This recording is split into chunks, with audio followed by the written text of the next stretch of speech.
شهد البرلمان الكندي يوم الاثنين 20 من نوفمبر 2023 الإعلان عن تأسيس المجموعة البرلمانية لدعم الشعب الصحراوي بمقر البرلمان بمقاطعة كناريا المتواجدة بجزيرة تنريفي، تزامنا مع انطلاق العهدة 11 لتأسيس هذا الأخير.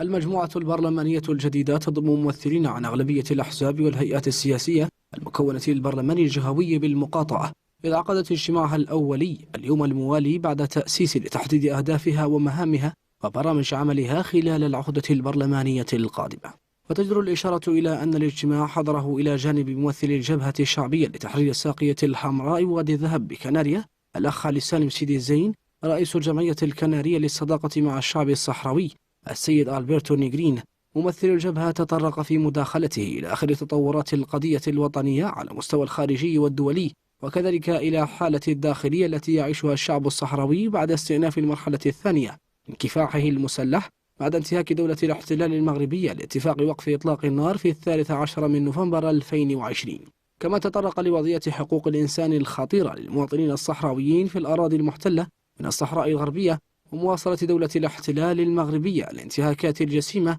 وفرضها حصارا عسكريا بوليسيا وإعلامي على المنطقة، ومنع المراقبين الدوليين والصحفيين من زيارة الإقليم المحتل. بدوره رئيس الجمعية الكنارية للصداقة مع الشعب الصحراوي ركز في كلمته على حالة الأوضاع الإنسانية في مخيمة اللاجئين الصحراويين، وكذا العمل الذي تقوم به الجمعية في مجال التعاون والدعم الإنساني الموجه لفائدة البرامج الإنسانية التي يستفيد منها اللاجئون الصحراويون، وكذا بقية البرامج المقررة مثل برنامج عطل في سلام المخصص للأطفال وبرامج الإعلام والتحسيس بالكفاح العادل للشعب الصحراوي. المجموعة البرلمانية تنوي كذلك القيام بمبادرة برلمانية أخرى لدعم القضية الصحراوية، مثل إصدار بيانات وبمساءلات للحكومة داخل البرلمان، وكذا المشاركة في أنشطة وأحداث دولية وطنية لدعم كفاح الشعب الصحراوي مثل الندوة الوطنية الدولية التضامنية مع الشعب الصحراوي.